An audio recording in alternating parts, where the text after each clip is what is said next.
नमस्कार दोस्तों, आज का टॉपिक है इंडियन पॉलिटी यानी भारतीय राज्य व्यवस्था। कुल 10 सवाल हैं, हर सही आंसर पर 1 मार्क मिलेगा और एक सरप्राइज आज के बेस्ट स्कोरर को मिलेगा हमारे एक कोर्स का फ्री एक्सेस, तो एंड तक जरूर रुकिए। चलिए शुरू करते हैं। अब आता है सवाल नंबर 1।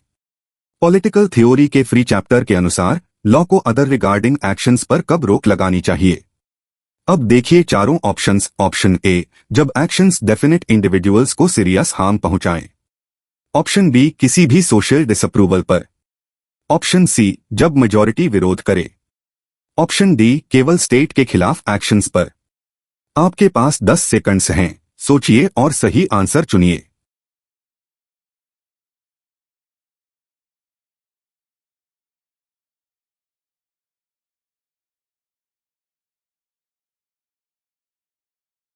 तो इसका करेक्ट आंसर है ऑप्शन ए, यानी जब एक्शंस डेफिनेट इंडिविजुअल्स को सीरियस हार्म पहुंचाएं। अब इसे समझते हैं। चैप्टर कहता है कि फोर्स ऑफ लॉ से एक्शंस पर रोक तभी लगनी चाहिए जब other regarding actions definite individuals को सीरियस हार्म पहुंचाएं, माइनर हार्म पर केवल सोशल डिसअप्रूवल। तो याद रखिए ये पॉइंट। सवाल नंबर 2 ध्यान से सुनिए। सिटीजनशिप चैप्टर के अनुसार स्टेट की फुल मेंबरशिप आइडियली किन्हें मिलनी चाहिए। अब देखिए चारों ऑप्शंस। ऑप्शन ए, केवल देश में जन्मे लोगों को। ऑप्शन बी, जो देश में रहते काम करते हैं और जो सिटीजनशिप के लिए अप्लाई करते हैं। ऑप्शन सी, केवल प्रॉपर्टी ओनर्स को। ऑप्शन डी, केवल टैक्स पेयर्स को। आपके पास 10 सेकंड्स हैं, सोचिए और सही आंसर चुनिए।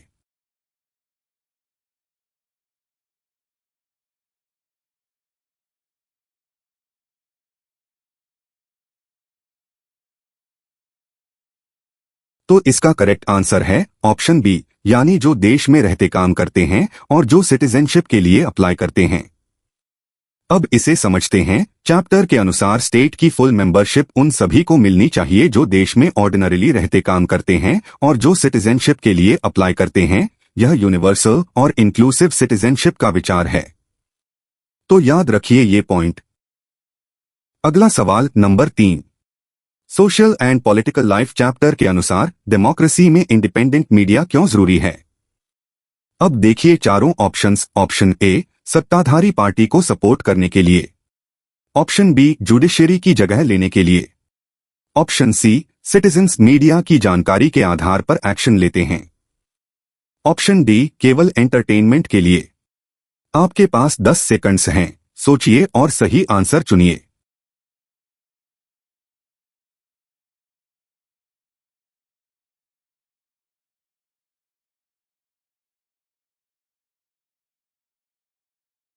तो इसका करेक्ट आंसर है ऑप्शन सी, यानी सिटीजन्स मीडिया की जानकारी के आधार पर एक्शन लेते हैं।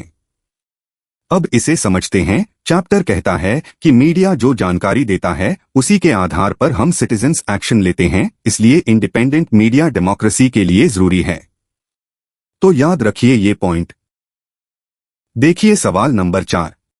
अर्बन एडमिनिस्ट्रेशन चैप्टर में यास्मीन खाला किसके लिए काम करती थीं जिसके बारे में अडल्ट्स ने ज्यादा ध्यान नहीं दिया।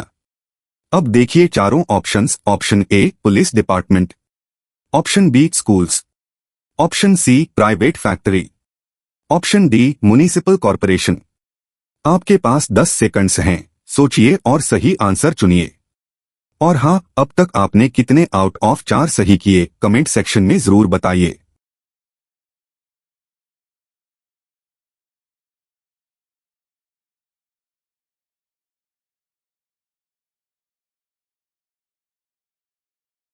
तो इसका करेक्ट आंसर है ऑप्शन डी, यानी म्युनिसिपल कॉरपोरेशन। अब इसे समझते हैं। यास्मीन खाला म्युनिसिपल कॉरपोरेशन से रिटायर हुई थीं। केवल चिल्ड्रन के सवालों ने उन्हें अपने एक्सपीरियंसेस याद करने का मौका दिया। म्युनिसिपल कॉरपोरेशन शहर की सर्विसेज देखती है। तो याद रखिए ये पॉइंट। चलिए सवाल नंबर 5 देखते हैं। Rights in the Indian constitution chapter के अनुसार साउथ अफ्रीकन कॉन्स्टिट्यूशन कब लागू हुई थी। अब देखिए चारों ऑप्शंस। ऑप्शन ए, दिसंबर 1996। ऑप्शन बी, दिसंबर 1994। ऑप्शन सी, दिसंबर 1998। ऑप्शन डी दिसंबर 2000। आपके पास 10 सेकंड्स हैं, सोचिए और सही आंसर चुनिए।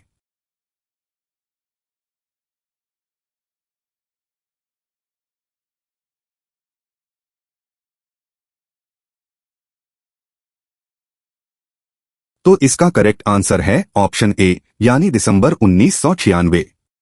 अब इसे समझते हैं। चैप्टर के अनुसार साउथ अफ्रीकन कॉन्स्टिट्यूशन दिसंबर 1996 में लागू हुई। इसमें स्पेशली प्रोटेक्टेड राइट्स लिस्टेड थे, जो बिल ऑफ राइट्स चर्चा में रेफरेंस बनी। तो याद रखिए ये पॉइंट।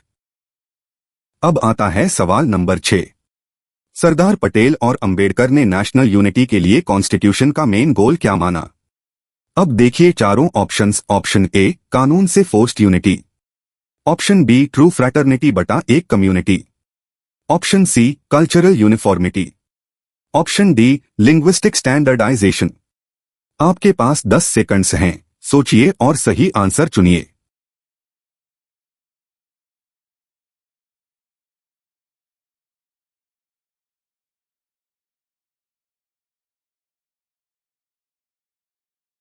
तो इसका करेक्ट आंसर है ऑप्शन बी, यानी ट्रू फ्रैटर्निटी बटा एक कम्युनिटी। अब इसे समझते हैं। कॉन्स्टिट्यूशन ने फोर्स्ड यूनिटी नहीं, बल्कि ट्रू फ्रैटर्निटी का लक्ष्य रखा। डॉक्टर अंबेडकर को यह बहुत प्रिय था। सरदार पटेल ने वन कम्युनिटी को मुख्य उद्देश्य कहा। तो याद रखिए ये पॉइंट। सवाल नंबर 7 ध्यान से सुनिए। अर्बन एडमिनिस्ट्रेशन चैप्टर में यास्मीन खाला ने विमेन के साथ क्या एक्शन लेने में मदद की? अब देखिए चारों ऑप्शंस। ऑप्शन ए, कोर्ट केस दर्ज करना। ऑप्शन बी, इलेक्शंस का बॉयकॉट करना। ऑप्शन सी, एक पिटीशन पर साइन करवाना और वार्ड काउंसिलर से मिलना। ऑप्शन डी, प्राइम मिनिस्टर से मिलना। आपके पास 10 सेकंड्स हैं, सोचिए और सही आंसर चुनिए।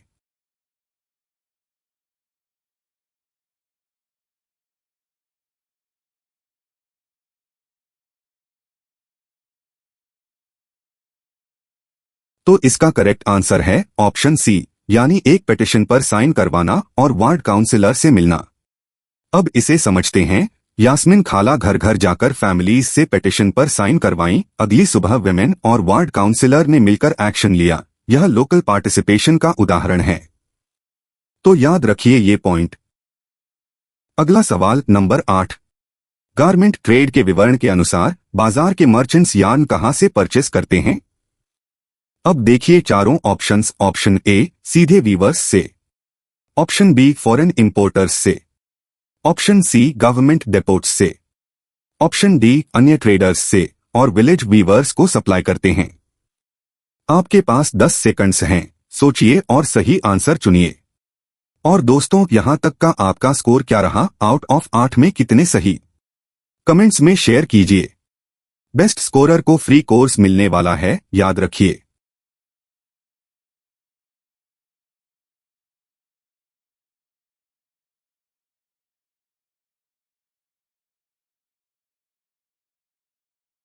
तो इसका करेक्ट आंसर है ऑप्शन डी, यानी अन्य ट्रेडर्स से और विलेज वीवर्स को सप्लाई करते हैं। अब इसे समझते हैं। चैप्टर के अनुसार ट्रेडर्स दूसरों से यार्न परचेस करते हैं और आसपास के विलेज वीवर्स को देते हैं। यह गारमेंट प्रोडक्शन चेन को दिखाता है। तो याद रखिए ये पॉइंट। देखिए सवाल number 9। US hegemony in world politics chapter के अनुसार कोल्ड वॉर के बाद के पीरियड को क्या कहा गया है? अब देखिए चारों options. Option A, US dominance या यूनिपोलर वर्ल्ड का period. Option B, multipolar world. Option C, bipolar world. Option D, non alignment का पीरियड। आपके पास 10 सेकंड्स हैं, सोचिए और सही आंसर चुनिए।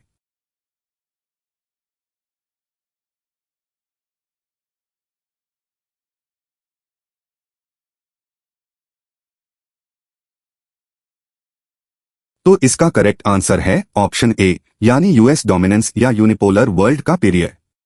अब इसे समझते हैं। कोल्ड वॉर के बाद यूएस का कोई सीरियस राइवल नहीं था। उसके बाद के एरा को यूएस डोमिनेंस या यूनिपोलर वर्ल्ड कहा गया है। तो याद रखिए ये पॉइंट।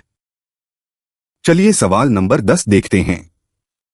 डेमोक्रेटिक पॉलिटिक्स के अनुसार भारतीय कॉन्स्टिट्यूशन के प्रियम्बल में क्या है? अब देखिए चारों ऑप्शंस। ऑप्शन ए, सभी फंडामेंटल राइट्स की लिस्ट। ऑप्शन बी, पार्लियामेंट में सीट्स का allocation. Option C, free struggle से इंस्पायर्ड बेसिक वैल्यूज का short statement. Option D, amendments की प्रोसीजर। आपके पास 10 सेकंड्स हैं, सोचिए और सही आंसर चुनिए।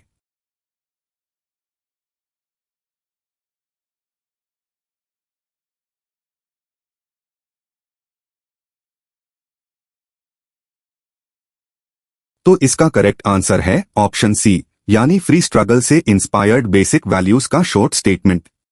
अब इसे समझते हैं। प्रियम्बल कॉन्स्टिट्यूशन के बेसिक वैल्यूज का शॉर्ट स्टेटमेंट है वे वैल्यूज जो फ्री स्ट्रगल से इंस्पायर्ड थीं और फ्री स्ट्रगल ने उन्हें नर्चर किया। तो याद रखिए ये पॉइंट। तो दोस्तों, आज की क्विज यहीं खत्म होती है। Mention your score in the comment section और the best scorer overall will get access to a course. तो अपना स्कोर कमेंट में जरूर लिखिए, आउट ऑफ 10 में कितने सही हुए। वीडियो पसंद आई तो लाइक, शेयर और चैनल को सब्सक्राइब कर लीजिए। मिलते हैं कल नए टॉपिक के साथ।